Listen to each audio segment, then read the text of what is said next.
And this next program with Phillp Enquist is going to be introduced by Erin Foberg, and I know most of you know her, but she's associate provost here. She's on the board of the Cramer Center. She's one of the people that we like to bounce ideas around, and she suggested that Moccasin Creek would be one of the things that we could look at, the design and the future of Moccasin Creek. So, Erin, come on up, and thanks for your leading all of us. Happy to. Thank you. All right, we'll start with a little story. Imagine for a minute 17 acres of railroad yard, surface lots, a lot of concrete. Now take this and put it right in the middle of a major city. Phillp Enquist created a vision for 17 acres in the middle of downtown Chicago that became Millennial Park.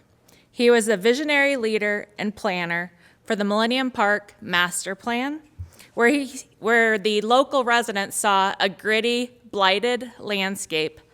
Phil imagined a framework for a site that created a sequence of moments and experiences. And now when we walk through Millennial Park, we have moments of awe, of play, of meditation, thanks to Phil. Phil's genius in design is that he pulls humans into nature until we feel we are part of it. And once there, we see things we previously missed.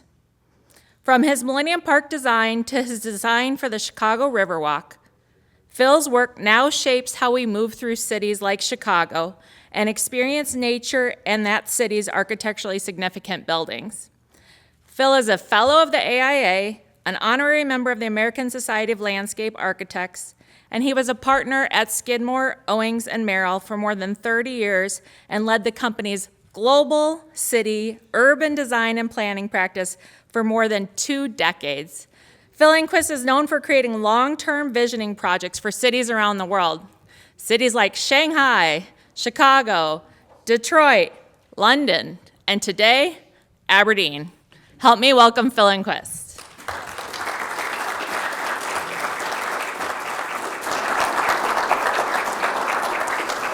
Oh. Thank you, Erin, for that powerful introduction. And thank you, Kevin. Is he still here? Where is Kevin? For that amazing talk this morning. And his statement, how to create extraordinary places that bring people together. I'd like to overlay on top of that how nature-based solutions and nature can be added to that so that nature helps to bring people together. So I'm going to talk about Moccasin Creek, but I wanted to start, where did I put that note? I lost a very good friend this week, and I think we lost one of the best landscape architects in the world, Kanjin Yu, a Chinese landscape architect I worked with for many years, died in a plane crash on Tuesday. And he always said, view the region as a whole. Don't fragment the region. And view the river at the center of this region. Don't view the river as an edge or a boundary, political boundary. And he and I worked together on many river-focused projects, particularly in China, where we would do the larger planning work for pretty nominal fees with the planning bureau, and then he would come in and get the major landscape contract to restore the rivers and bring nature back into what had been really degraded landscapes. Wonderful guy. He invented, I think he invented the term sponge city, certainly applied sponge city to so many cities around the world. So we lost a really great thinker this week. So what I'm going to do is talk a little bit about a nature-based solution strategy for Moccasin Creek, which you see here. We made a little poster. And this is really the beginning. I mean, this is like the beginning conversation of this project. We're just starting. We came to Aberdeen in August for 4 days. And thanks to the Cramer Center, the city of Aberdeen, the mayor particularly, who was with us for quite a bit of time, and the city manager. Also, Northern State University hosted us. There's Robin, thank you for coming. And the Knight Foundation helped to sponsor the effort. So thank you to all of you for inviting us. And I don't know how to advance this, but, oh, there. Okay, we didn't even know what to call the effort. We said it's going to be an initial assessment. Steve Affelbaum called it a learning journey, and it has been a remarkable learning journey for us. And I'll explain as I go through this little case study. We don't travel light.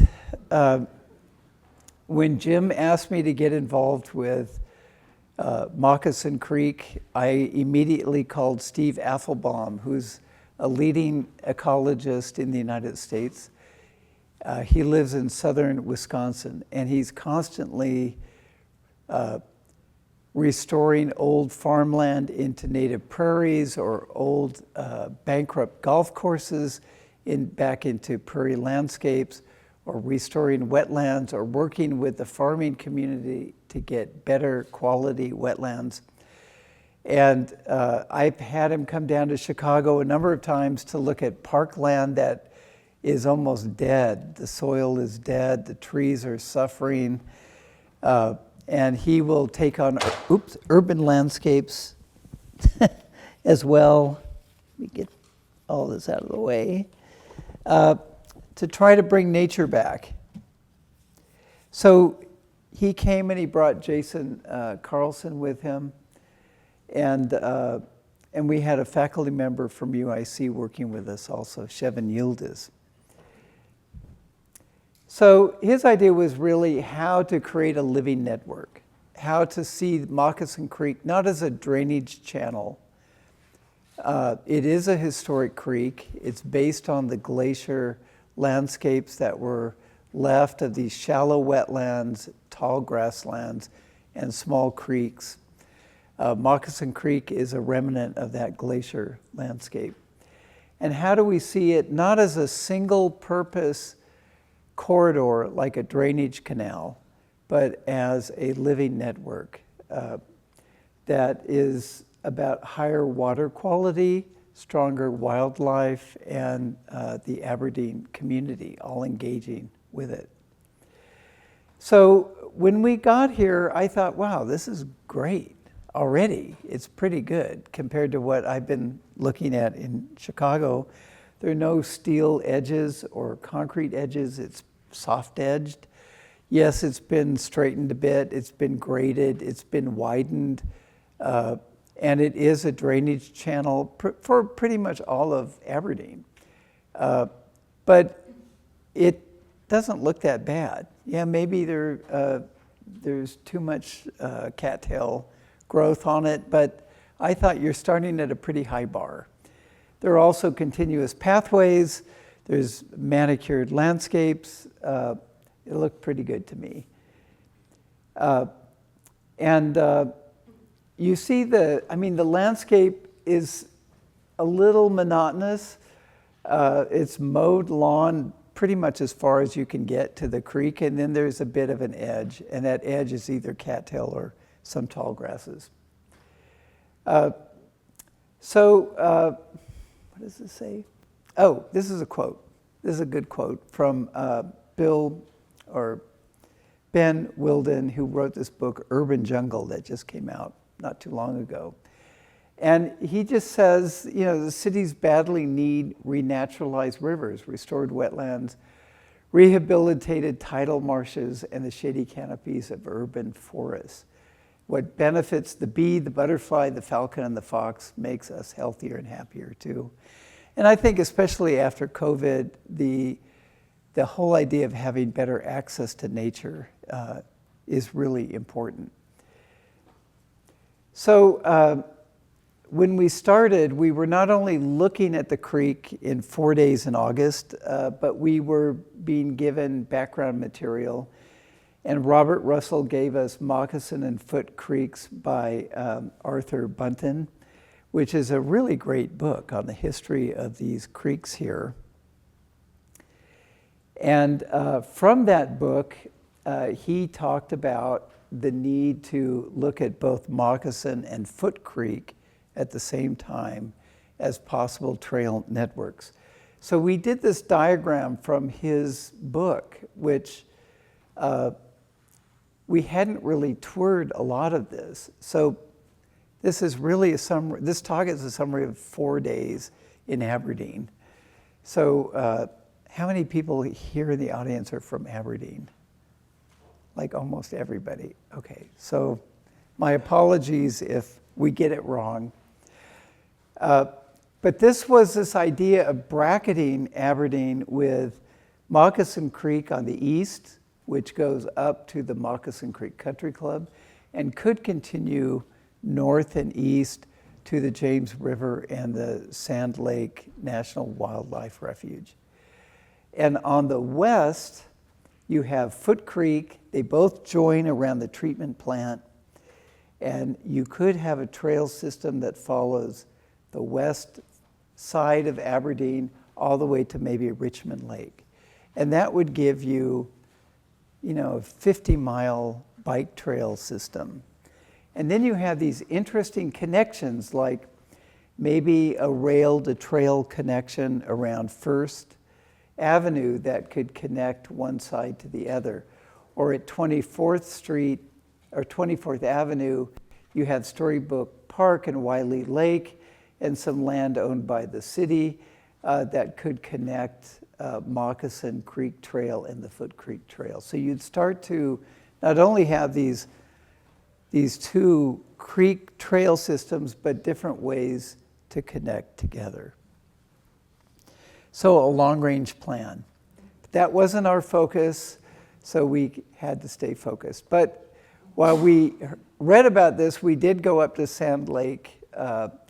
I did some watercolors that I worked into this little study, and I was just knocked out at how beautiful it was. And it also in August was full of these white pelicans that I just wasn't expecting, but maybe 100 white pelicans moving in a group. Just really beautiful. So these sort of grasslands and shallow wetlands, this pothole prairie landscape that you have here, it's pretty remarkable. To me, it was as powerful as seeing the Everglades. And also the signage system that they have up there is pretty great, educating the visitor. I was the only visitor that day, and yet the signage was really accessible and easy to grasp. So some of the issues that we thought were challenging to Moccasin Creek. Yes, the cattails. This is Steve Affelbaum, who just marched right into those cattails at the Arboretum and sunk way down. And you can just see how tall these things are. They, cattails, they're native, but they do need to be contained, otherwise you don't see open water anymore. And so at the Arboretum, you could not see open water. This is Jason, a little bit further up, but also at the Arboretum, trying to understand the density, how much water, the depth of the water. And everybody is interested in reaching a certain depth. If you can get to about 5 feet deep, then the sunlight doesn't get down to the bottom of the creek bed and you don't get the cattails growing. Can we get to 5 feet deep? I don't know. In other management methods, Steve talked a lot about in the winter harvesting the cattails with balers. You can actually bale the cattails and then use them either for compost or use them as an alternative fuel with your power plant. And then when we went further south and further north along the Moccasin Creek, we saw a lot of this, where the cattails really squeeze down. If you can see this. The creek actually curves through here. Slow water movement, so you're getting a lot of the duckweed, and the slow water movement is a characteristic of Moccasin Creek. And so you get a lot of duckweed and you get a lot of cattail.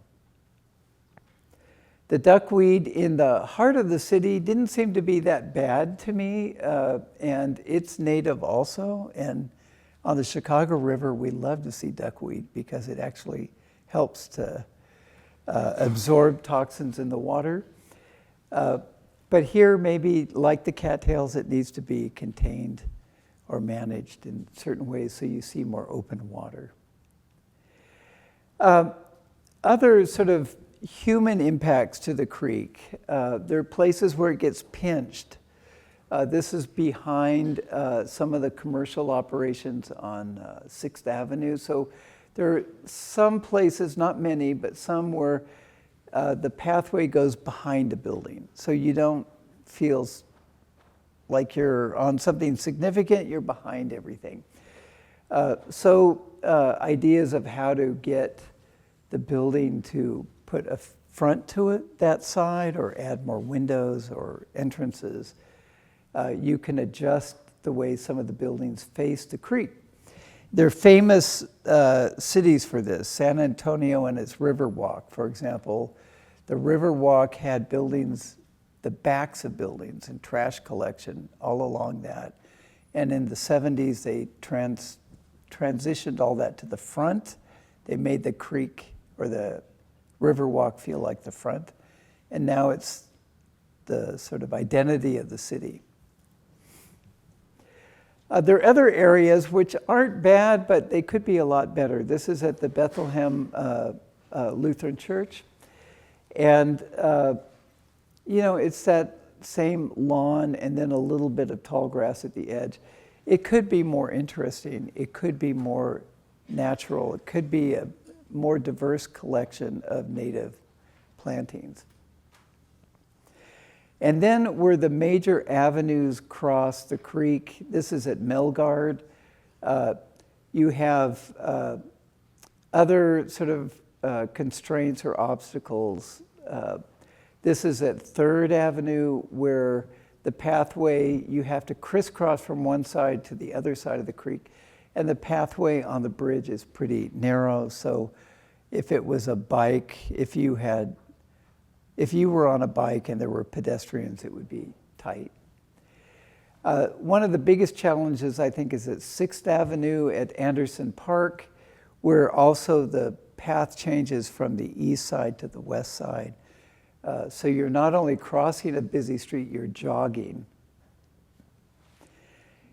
But also along the creek in our 4-day assessment, we saw a tremendous amount of bird life. I just couldn't get over how many birds we were seeing, and we started documenting what we were seeing. And these were the birds that we were seeing in our 4 days in the beginning of August,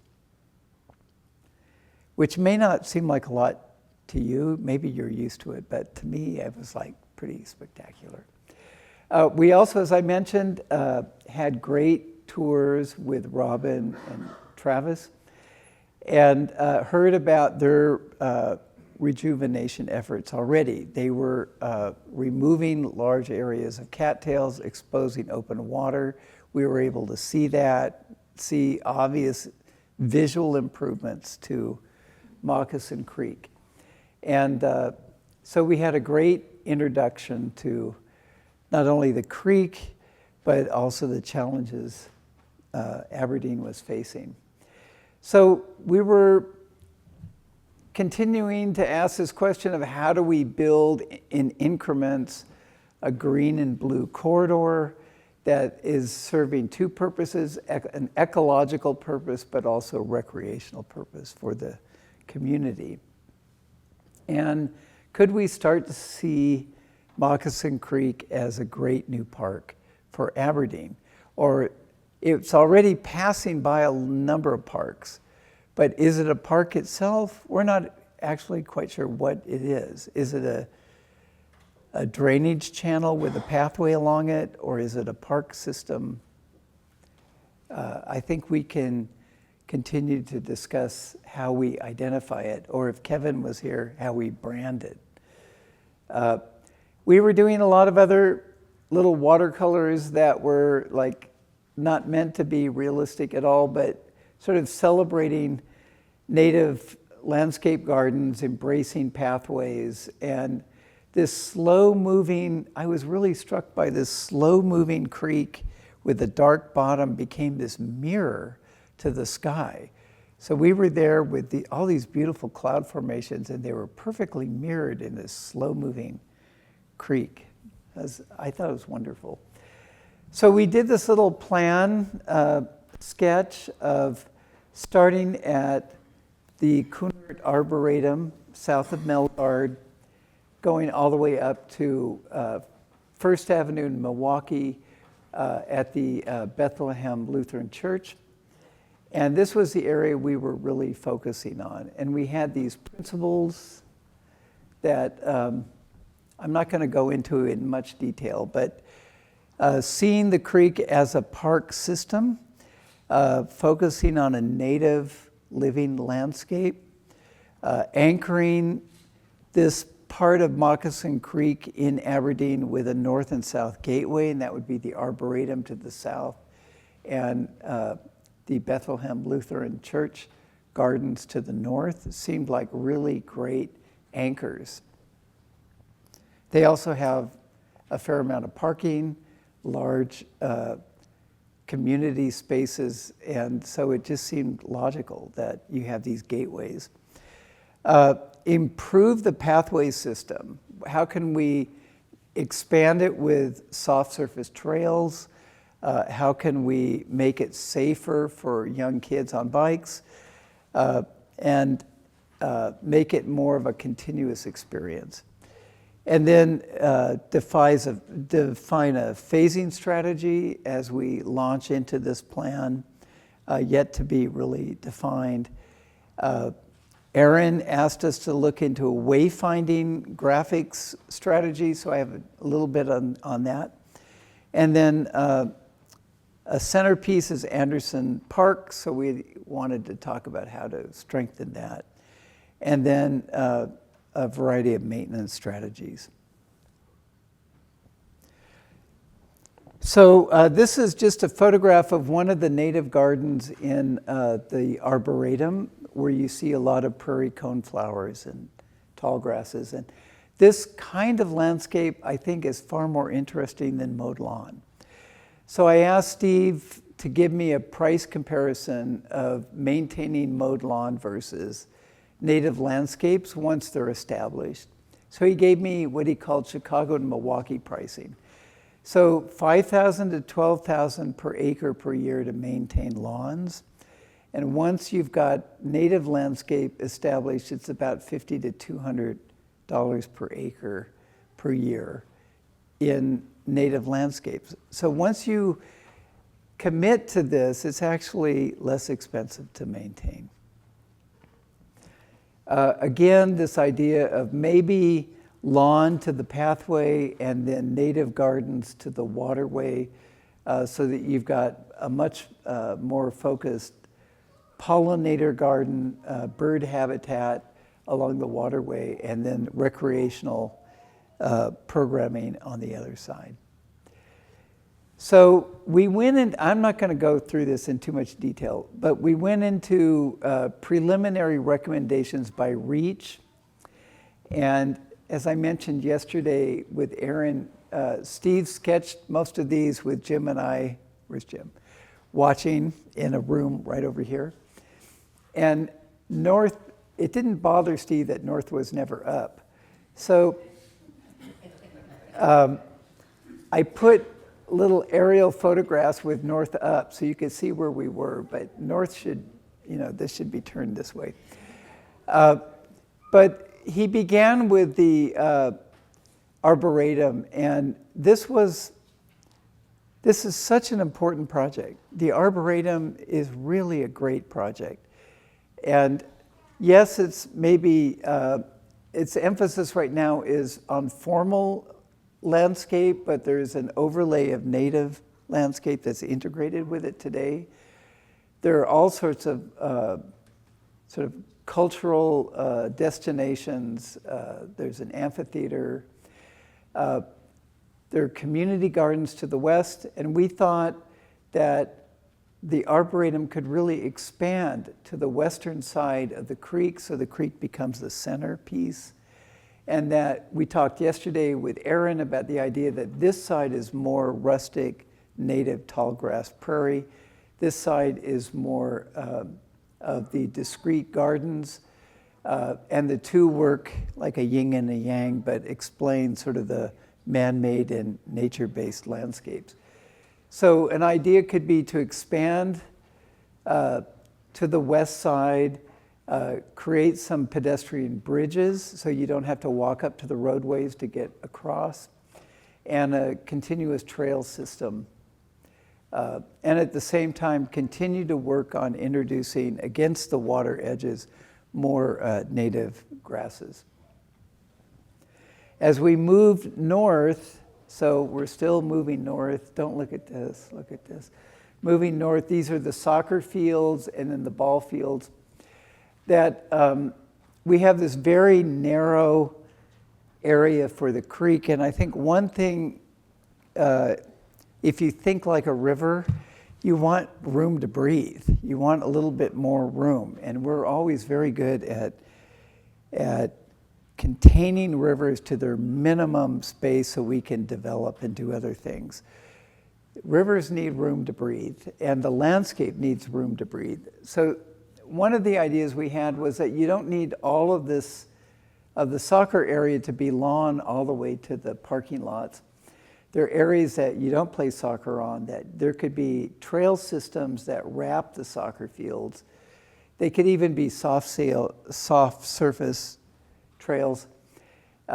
Take the native landscape around the soccer areas, so that's what this is showing, and widen where we can the native landscape both sides of the pathways along the creek. And then the idea that because there's so many families here for soccer, you could have bird feeding stations and education areas, also sort of gathering places, seating areas along the creek. I'll go through these pretty quickly. We moved north to past the ball fields with the same ideas. We got to Anderson Park, and we felt Anderson Park today, which is mostly surface parking lot lawn, some nice shade trees. The senior center could embrace this idea and engage members of the senior community in designing and planting and maintaining native gardens. Add much more of a pathway network through Anderson Park, and maybe reposition some of the parking so that right now the parking goes right through the center of the park, that maybe we can reposition or reshape that so that that goes more to landscape. We then moved up to 3rd Avenue, the same idea of how to strengthen the natural landscape as we move past all the drive-through food facilities. McDonald's is right there. And soften the parking lots, landscape the surface parking lots, and provide even outdoor dining areas along the creek. And then we get to all the way to First and Milwaukee, and we have this beautiful garden at Bethlehem Lutheran Church, and it's the only place that has like an inlet that takes in water from the creek. And this could be a much richer native landscape as well. Further up at the Ashwood neighborhood, we had a number of conversations now with Lonnie on the expansion of maybe the water area, the width of the wetlands, and the ability to hold spring waters here and release into the lower creek system and create public access in this area. So the idea is really to look at the creek system as linking these important places in the city together. So the Arboretum, the soccer fields, the ball fields, the aquatic center, Anderson Park, all the way to Bethlehem Lutheran Church. You're tying in a lot of senior housing, a lot of different neighborhoods all come together along this creek system. So rather than seeing it as a fragment, it's really an organizer. I just wanted to add these. We haven't really talked about this too much, but there isn't much signage on the creek system. It does need an identity. I just threw in a number of examples of very simple signage. You can even have very accessible, even rustic signage systems, but you can also have very sophisticated, unique systems that could be designed by a local artisan community. One that I wanted to share with you, I thought this was kind of interesting. It takes the sort of history of a region and puts it into paving and seating areas, and you could take the glacial history of this region and communicate that. You can also connect the story to your iPhone, and you can get quite a bit of information tied to Moccasin Creek in other ways. This is a system a friend of mine did in Toronto for the Niagara Park system. River system and the shape of the geology, and they turned that into the signage so that they're communicating not just the pathway system, but also the geology of the area. So this could be a very fun project for Aberdeen to add a unique signage system along the creek. This is close to where I live, the Skokie Lagoons. This is done by the county of Cook County. And these are very simple signs, and they are meant to be applied to different forest preserves, not just Skokie Lagoon. So these panels change based on where they're located, but the sign system is standard. And then there can be some covered seating areas as well that you could locate. So this could be a fun project. I also wanted to show you a few bridge projects because we heard that 6th Avenue Bridge is going to be rebuilt in the next couple of years. This is in Indianapolis. It's called the Wave Bridge. And the structure of the bridge is actually coming up from the river, bracketing the roadway, and then the pathways for bicycles and pedestrians are outside the structure.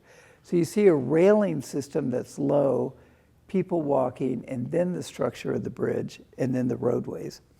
So it's a very nice system that accommodates pedestrians and separates them from moving traffic. A much simpler idea, this is in a Chicago rail suburb where the bridges over the rail line that were just rebuilt. Very basic concrete structural systems, but they spent some time with historic railing and historic lighting above that just related to the era of the town and the train stations, and just raised the bar a little bit on the bridges that cross the rail lines. So next steps, I mean, again, this was sort of a 4-day assessment and then a lot of back and forth after we got home. We have this little book that's a draft that really summarizes the project. So please get a copy of this and send all your comments to Robert Russell. We're happy to keep refining this document. We have a number of next steps, but I think some of the most important ones are how do we organize all of you into a steering committee that locally starts to drive this idea, because we can't really do it from living in other parts of the country. We would hope that we can be a spark and that you sort of take ownership of raising the bar. And how do you create a steering committee of community members to do that? And then just a few other things. There is an environmental sciences group here at Northern State that we should really think of how to engage and use Moccasin Creek as research for water quality or for native landscapes or for wildlife.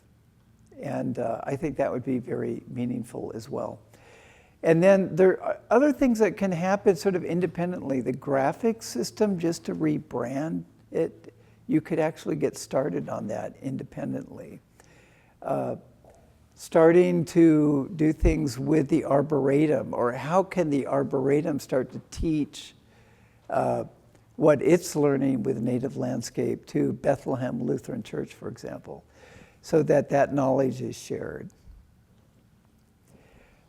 This is something that Steve was in Albania just a few weeks ago on another restoration project, and he's emailing me all this stuff. Don't forget to communicate these things. So he stressed not only working with the community, but working with the farming community, that understanding how to capture nutrients before they go into the water system is important, how to establish wetland environments on the farm field, and then how can they also be involved in the discussion of the pathway systems. And then a number of points that are in the book also. And then what I liked about this was when we were touring with Travis and Robin, people are using the trail system the way you would expect them to, and this is, I think, one of the areas you recently cleared of cattails. So it's just like this is our beginning point. Like this is how it is today. So it's already really good. But I think we can overlay the nature component, the commitment to nature, the commitment to wildlife, and this could be a great example of humans and nature partnering in a whole new way. So that's our 4-day summary. And I'd love to hear your thoughts. So I'll open it up. If we have time, I'll open it up for questions.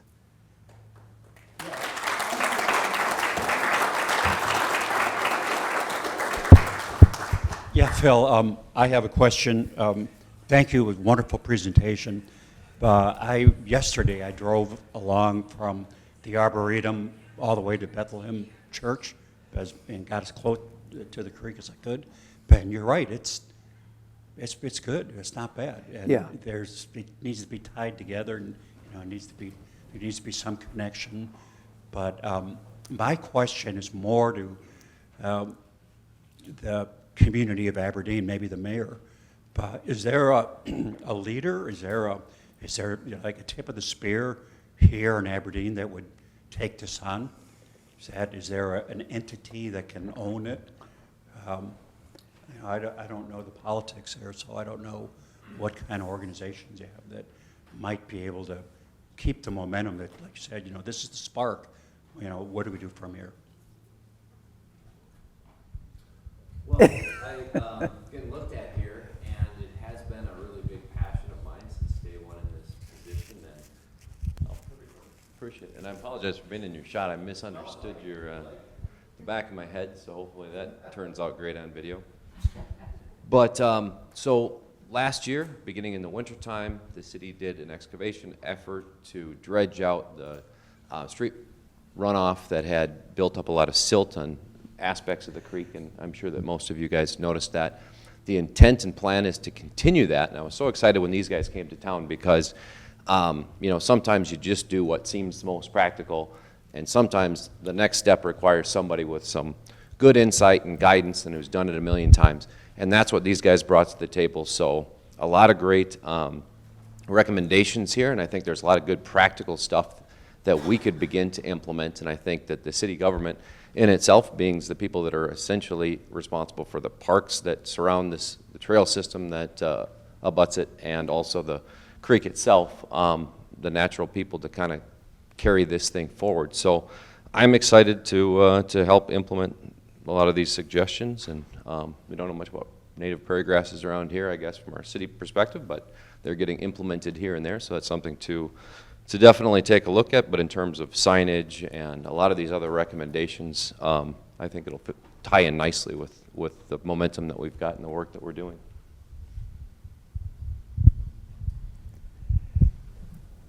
If you're not from Aberdeen, we'd love to hear also your own experience with rivers or creeks through your towns or cities. So please bring those to the table also. Robin, go ahead. One of the things that I noticed in this was, first of all, phasing. I think that's really important. Budgets are always tight. The fact that we have limited resources, we want to utilize those as best we can. So phasing it and coming up with a strategy to do a little bit at a time, improve it. But not only that, the long-term maintenance on these things, this is a long enough stretch where you may be done at one end and it's reverted back to its old self in another if we don't come up with the right maintenance strategies. So I think this report addresses both of them, and it's an exciting thing to see what happens with it here in the near-term future, and long-term for that matter.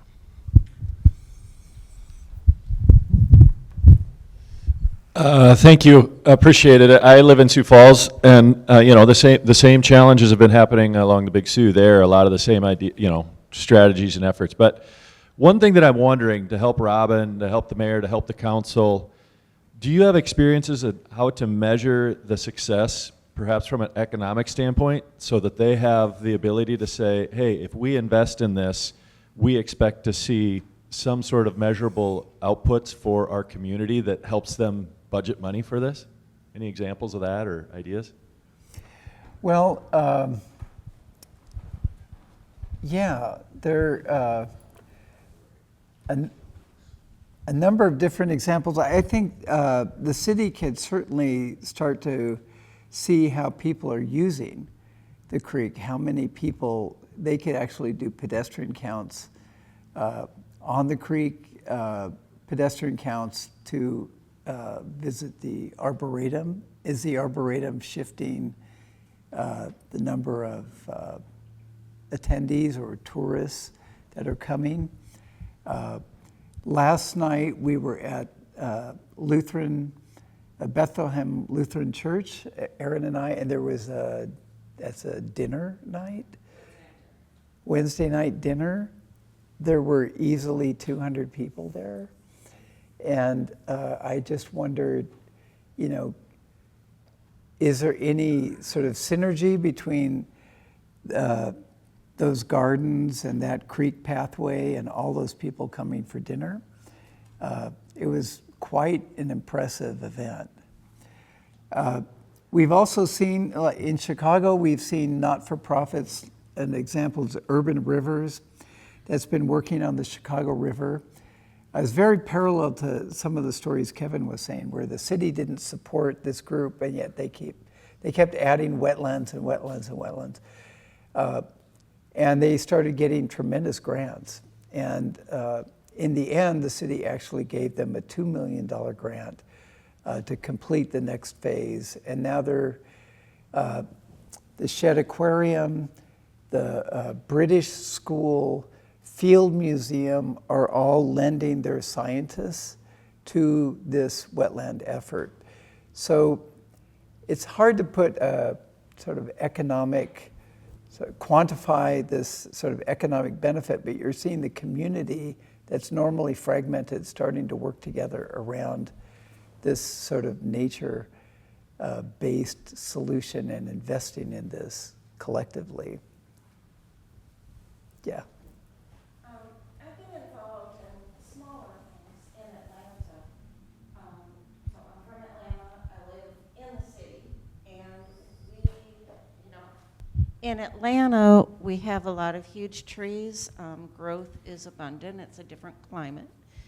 But what has been happening there is that it's a lot of different efforts, but master gardeners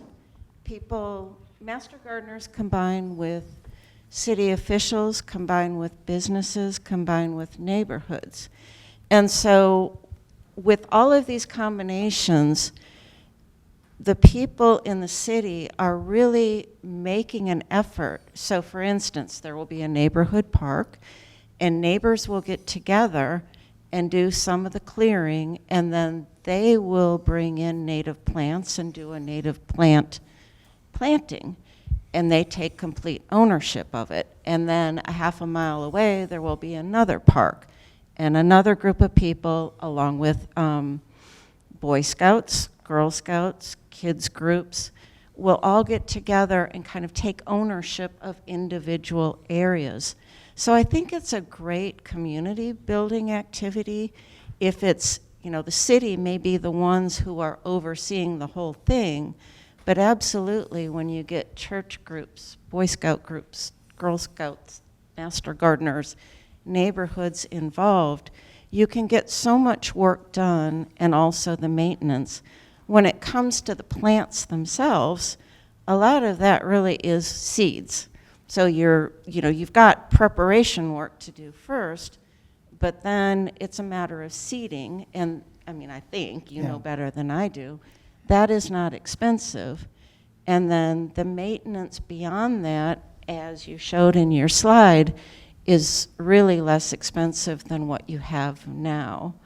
So I've been involved personally in a project in downtown Atlanta where we've had, it's small, it's not a creek, but a 1-acre park that was leftover land from when they built the highway system. And so members of my church long ago asked the highway system, or the DOT, if we could maintain that as a park. And they had asked me to get involved to redesign it because there was a lot of crime, a lot of bad things going on. And so we took out a lot of the shrubs, but instead planted, similar to your slide, of the small, low-level native plantings.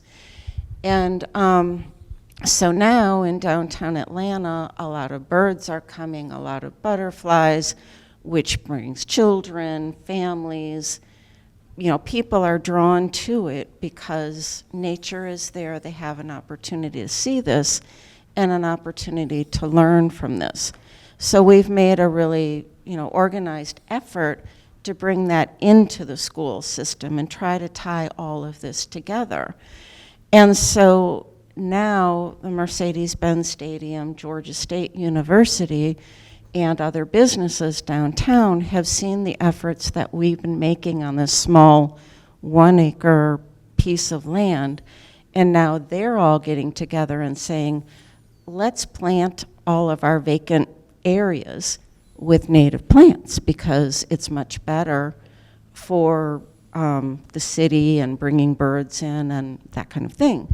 And so a lot of the plants are coming from my very small, probably 1/8 of an acre yard, because when you have native plants, you always have a lot that you can share. So people are coming to my yard or coming to this 1-acre property to get plants to take to downtown Atlanta.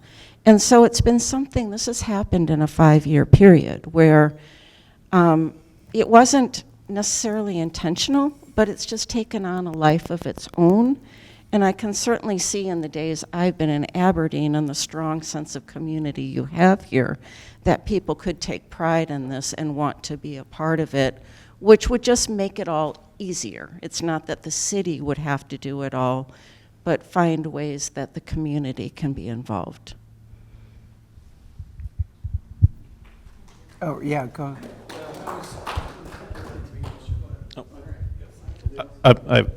Just a quick question. I'm Josh. I live in Aberdeen, and I'm a frequent user of the trails. And like you pointed out, there are a lot of sort of choke points in areas where, on paper, it looks like we have a really nice trail, but it switches from one side to the other, or it crosses a difficult intersection. We've been doing strategic planning about, improving the trail systems.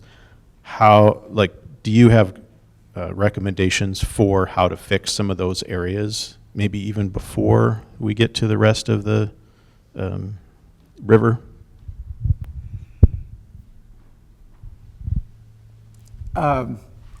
I think that's one of the biggest design challenges is the pathway system, because it keeps jogging, flipping sides, and then it crosses at difficult points. You only have one pedestrian bridge right now, which is a very nice bridge near the aquatic center. But there might be an idea of more pedestrian bridges that allow you to cross without having to use the avenues. That could be one way. I think at 6th Avenue, that's a specific study that has to be done to prioritize pedestrians. Right now, it's prioritizing vehicle traffic. That whole corridor works really well for vehicles, but it's a terrible street to cross. So I think you could start to look at how your street signaling and crosswalks are working to just make it simpler for people to cross. But I keep thinking, would I have kids on bicycles do that trail system by themselves? And I probably wouldn't do that because those jogs are pretty difficult. But I think that study really has to be done as a way to make continuity and safety a priority for pedestrians. Just a quick comment on that. How about, can you ever run bike trails underneath the bridges? Like we do 6th Avenue. Do you see that ever where the bike trail just dips under the bridge? Yeah, Or is that tricky? I just don't know if there's enough, if the creek is that deep from the road to allow that kind of clearance. So I don't know the answer to that, but you're close, but I sort of think not. Maybe not. We got just a couple of observations. First of all, I commend you that you can have 100 well-intentioned groups and voices, and I believe in the creativity and diversity, but if there isn't a champion, these things die on the vine. They just do. Everybody leaves the room with feeling good, and nothing happens. So I do think it's super important that there is a champion.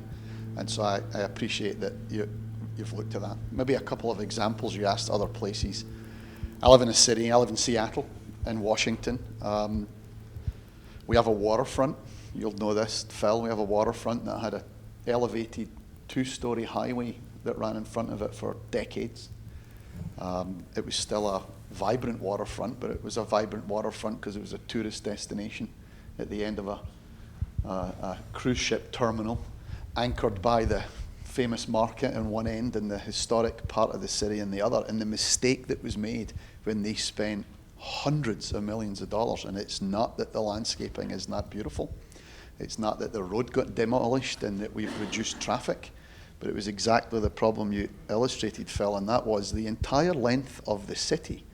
It's the back of the city that faces the waterfront because it had a 2-story road in front of it. So nothing wanted to face the underside of a freeway. So now we have this beautiful park and we have this lovely waterfront, and the entire city is facing the wrong direction. So there's a huge movement to fix those properties. And we're somewhat lucky we had a 14-foot abandoned rail line along there. So a lot of the buildings, the condo owners, for instance, who all face into the city, now have the ability to have waterfront condominiums, but they face the wrong way. They are finding their own money to completely renovate their planning so that, and of course it's a lot of money. You ask a condo owner for a $250,000 special assessment and they balk, but their condo goes from being worth $800,000 to $4.5 million. They have a tendency to want to play the game, so I appreciate that. The same is true, there's a park that has a creek that runs along it, and as much as it's very good for the kids that bike it and walk it, they really do it because on one end there's a winery. The San Michel Winery's at one end, and they have art and concerts and wine, and they very cleverly put a brewery at the other end. And it's packed, not just because people park their cars and go for a walk, but because they park their cars, go for a walk and have lunch. They park their cars, go for a walk and have a drink. And so I wonder along the way, you know, what could anchor, maybe it answers some of Tom's question. And I wonder, and you commented on this, that some of the more successful places I have seen, I think of, there's a place in Somerset in England that they just finished called the Newt. If you ever get a chance to go stay at the Newt, you should go. It's stunning. And one of the things they do is they have natural trails, natural paths, but they did things like a Beesantium. So it's an educational center for bees. There's a reason to go there, but it also sells the honey. So there's a commercial reason that it makes sense. They did the same with all the apple groves. They decided that they would build a cider press, and they sell the cider that happens at the other end of it. So I just wonder, is there an educational component that we could think about that also has a commercial component that is and I love being outside. Ecology is, it's a wonderful necessity in life that we often forget. But I sometimes think the practical reality of these things is that it has to have a rich mix. And that mix to me is nature, education, and then ultimately a reason to stop and take that nature in. And that's the part that becomes valuable, I think, to the ROI that you asked about, Tom, for a city. So I think and I think you've kind of alluded to it in parts of the plan. So I really like it. So that's just a few comments. Great. Yeah, Kevin. I've only been in Aberdeen 36 hours, so I don't think that makes me an expert. But I'm so excited by seeing this, and I think it has unbelievable potential. Great work. A couple suggestions I'd make from the outside is I'm intrigued with what I heard that your population is the same size now as it was 10 years ago or a while ago. That should concern you. Cities live by growing. All cities have to be in some form of growth. Doesn't always have to be population growth, but it needs to be some form of growth. And we take for granted that cities compete with other cities. Whether you want to or not, you're competing. And what we're all competing for are young people. Young people is what is the lifeblood of cities. And you don't just want any young people, you're really trying to attract talent. You want talented minds to come. And just like people are buying, suntan lotion or bottles of beer or different products, they're buying cities, and they're trying to think about what city to go to. And young people, particularly right now, are looking at quality of life aspects. Quality of life aspects are very good. They're looking for housing too, and I won't deny other things. They're looking for jobs. But to attract jobs and to attract things, you have to have a quality of life. And I think you have this unbelievable opportunity to use this as an amenity to help make your city more attractive. From the outside and without a lot of knowledge of what's going on, we talked about with the South End study that I showed you, it was an economic development engine that we built the condos and other businesses around that recreational feature. And I think one of the critical decisions you need to make is this a passive park or an active park? There's a big difference. And passive parks, generally are more like nature, but they don't really engage all of the full breadth of the community. But I think you could have a great opportunity to build different types of housing solutions that would be more attractive to young people to come in, and businesses and bars and restaurants and other types of entities, institutional as well. But I would frame this in thinking about how does this make our city more competitive within the region, within the Dakota areas, within the nation? Because I think that's going to be a bigger component for you. If you do get to a point where your population is declining, that's when you're going to be in bigger trouble. Cities like Cleveland and Buffalo, Pittsburgh, all face these dilemmas. Some never recovered. They just couldn't get, because they didn't invest in the city. And I think you could make a big argument for that. I would recommend that you build a dedicated group to focus on this. And you know, whether you call it a business improvement district or a park committee, whatever you want to call it, but I would make a group that has one mission, and that is to make this thing succeed. And I would build a brand around that and a lobbying effort around making that happen.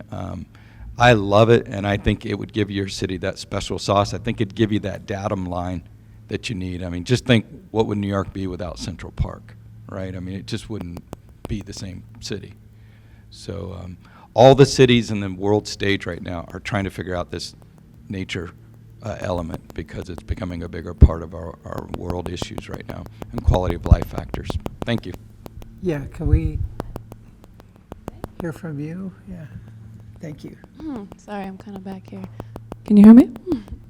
Hi, I'm Vanessa Gallegos. I'm not a native to Aberdeen, but I am from Austin, Texas.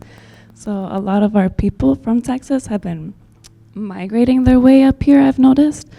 At the time of COVID, I was working in downtown Austin, and we had a lot of South Dakota people, especially farm workers, coming down to Texas. And, you know, they're coming with their money and they're coming with their city dreams, and oddly enough, it's quite opposite. So although I understand the business potential in investing in Moccasin Creek in that way, I much prefer and that's my own opinion, much prefer your approach in reconnecting the local community with nature. I think it's most important. I think that's the root of what needs to be paid attention to before the business aspect of it. Because although I've only been here for 3 years, I am naturally in tuned and drawn to nature. I don't know if that's my upbringing as an Indigenous woman, but my family's motto was always earth first, because without it, we have nothing. We are nothing. We are the earth. We're part of it, and we're stewards of it.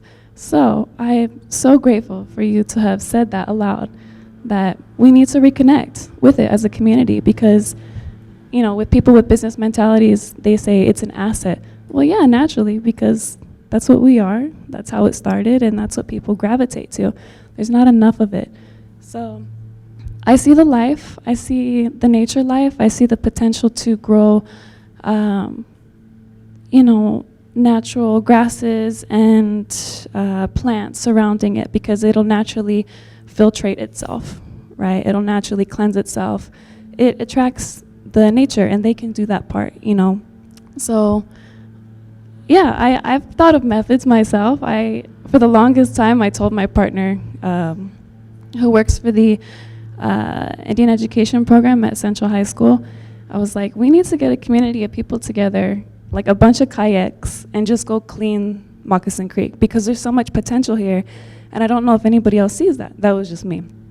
And I regularly will take my children to go walk it, right?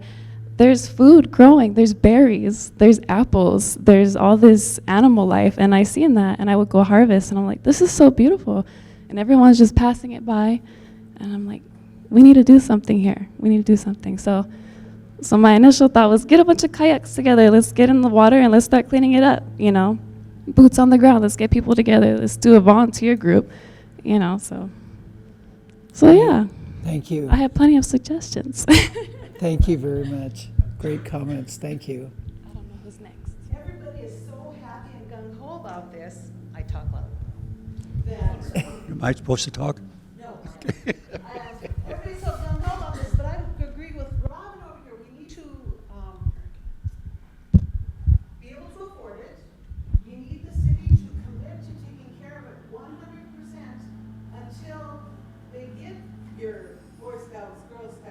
master gardeners, because in my area of town where I live in Aberdeen, after 3 years of calling, I stopped.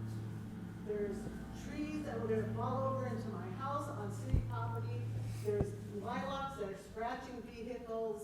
There's no care on this park, and there's two playground areas. And they do not have any seats for parents or caregivers, and it's not being taken care of in my part of town. So I'm seeing this as a deal breaker, or should happen. So that's, I guess I'm the only one here, but that's what I see. Could I add one more item, just as a case study? We were part of a major development, well, not a major development. But in Sioux Falls, a case study that just recently opened is Jacobson Plaza along the Big Sioux, really towards the namesake. That's been several years in the making. But when you talk about trying to make a measurable impact, helping impact the personality and marketing of a community, I think I like your ideas entirely, but Cunard and Bethlehem Lutheran are out of the way for the vast majority of folks so you're losing an opportunity to use the river and invite people to the river. And I think you're right, it's at 6th Avenue, and it's at that park, Anderson Park. And if that could be reimagined, in my mind, something like the advantage of the city taking over the lodge, building the lodge, and running the Smash Burger thing. We have 3,000 kids a day during the week and 5,000 on the weekends in downtown Sioux Falls because it's free for families, for kids, and it's a launching point. It took a whole lot of donations, it took a lot of years, it took a lot of money, but now the thing is an economic engine that Steve's talking about, and figuring out ways, because this does cost money to pay for stuff. It does cost money to repair stuff. It does cost money to do this initial planting. So I think there's some, and then if you had this sort of element at the core of our community that people went by and said, wow, it's the world's greatest park, this community is happening, and people do take advantage of that for a quality of life. So it's just another idea or a case study of something that seems to be working really well, is the lodge. And there's the ice ribbon now for wintertime activities year-round. We'll see how amazing that's going to be here in this coming winter. So anyway, just some thoughts. I have a comment and then a question. This takes me back, I wasn't here at the time, but I'm thinking back in Aberdeen's history about 60 years ago, they were having a similar conversation about storybook land. And I grew up in Aberdeen and moved away to go to college and then work for a while, and I came back in 1972. And at that time, the storybook land master plan had been developed. And there was, I think, some similar discussions about now who's going to take it from here. I went to work at Avera St. Luke's, and the CEO there at the time encouraged me to join a service club. I joined Sartoma Service Club, and that service club took over the responsibility for developing storybook land. I had the privilege of working out there when we put in the first Yellow Brick Road section. And I don't think at that time anybody had any vision of what it would be 50 years later. And we didn't talk about, well, how much is it going to cost, but we just had that vision that it's going to work, and who knows where it's going to go from here. And those of us that live here know what it's meant to this community as far as quality of life and so forth. So I think that's something to keep in mind. You know, we have a history of community getting involved and backing projects that'll be good for the city and for the area. The second question I have, and maybe I go back to Tom's point as far as access points. One thing that I noticed on what you presented, we have the Aberdeen Aquatic Center that has a fairly large parking lot, and I don't see any access through that facility, so that might be something that could be incorporated. Back to my question, I've thought about Moccasin Creek and the history of that name. And then when we bring up Bethlehem Lutheran Church's participation in this, I'm a member there. One of the things we've been talking about, and other churches have been, is recognizing that we're not the first inhabitants of this land, and we're Native Americans here. So I'm wondering if you've given any thought to how, because of Moccasin Creek name, and then the indigenous people that lived here, if you've given any thought as to how we might put a Native American element into this. Very good point. Very good point. I agree completely. I don't have an answer for that, but I think it's very important. My comment actually fits really well with what you just said, but a community you might want to take a quick look at is Spearfish, because Spearfish Creek runs right through Spearfish. In fact, I think Spearfish grew up along Spearfish Creek. And so, and it is right in the heart of this little city. And and it's beautiful. And there are 7 parks that run along Spearfish Creek from the very north end. It starts north of town right at I-90, exit 10, and goes all the way down to the city park in Spearfish. It's used widely. There are people on that trail all the time. But what I wanted to mention is the 7 parks are owned by community organizations. So there comes your community service. And there's Rotary Park and Kiwanis Park and Optimus Park and so on and so forth. And each one of them own a park, and each one of them have differentiated. So one park has a soccer field, one has a huge playground facility, one is just beautiful gardens. But everybody does kind of their own thing, and they try to be a bit different. And what's most humorous about it, I know this because I was a Rotarian when I lived there, is that they have become very competitive with each other, and they really work hard to sort of outdo each other.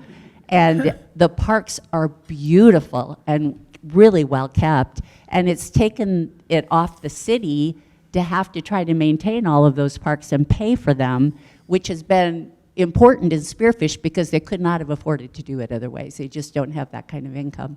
So again, they have a few issues with it. They do have a few bottlenecks that they need to fix, but in general, it is a beautiful river creek system, greenway and park system that would be worthwhile for Aberdeen to take a quick look at. It might give you a few ideas on just how you could maintain this long term as you go forward.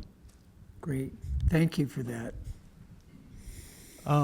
In August, when you guys were here, I think it was the following weekend, I brought my kids to the aquatic center, and where they're selling foods and beverages and stuff, they have a slushy flavor called Mog Water. It's a mixture of green apple and purple grape. And I'm sure maybe you heard the term Mog. I think culturally Aberdonians know it as the Mog, not as Moccasin Creek, that it's a bog, you know. And this year, maybe because of the unusual amount of rainfall that we've had all summer, it looks even a little bit better than it normally does. So I know that there's challenges for connecting trails and natural areas, but there's also, I think, a lot of challenges in the water quality aspect of it. I know our city leaders are thinking about all of these things and how can we identify and remove silts and pollutants from the creek, but also prevent those from happening in the future, both upstream in the watershed and from runoff in town. So there's a lot of challenges there to think about, but it's certainly something that unifies the community, and there's a lot of great potential. A lot of good work has been done already along the creek, and so I just thought that was a funny story about the Mog Water that you can get at our aquatic center. So.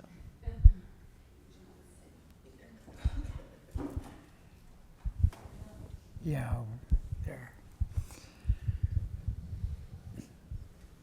This is really great, too. Thank you all for these comments. This is great.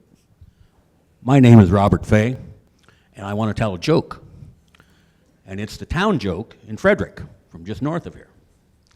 And it goes, whether it's man, woman, or child, it doesn't make any difference. If you go to the bathroom in Frederick, somebody will be sure to tell you, be sure to flush the toilet, Aberdeen needs the water.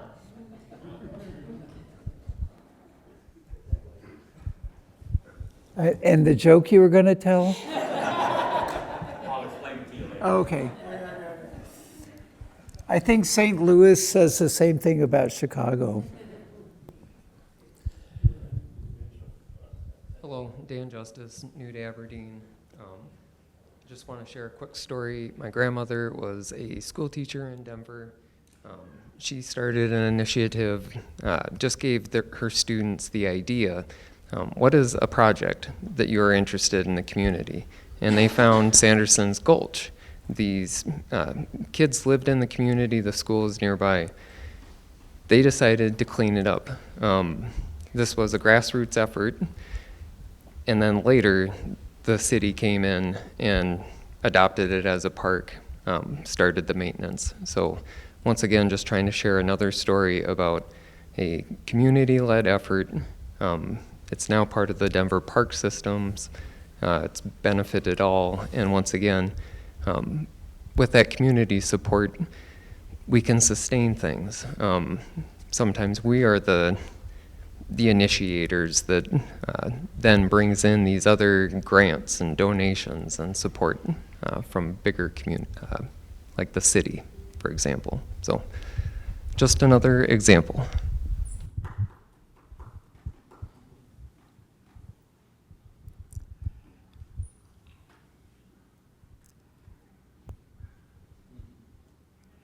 Okay, Aaron's telling me to wrap up.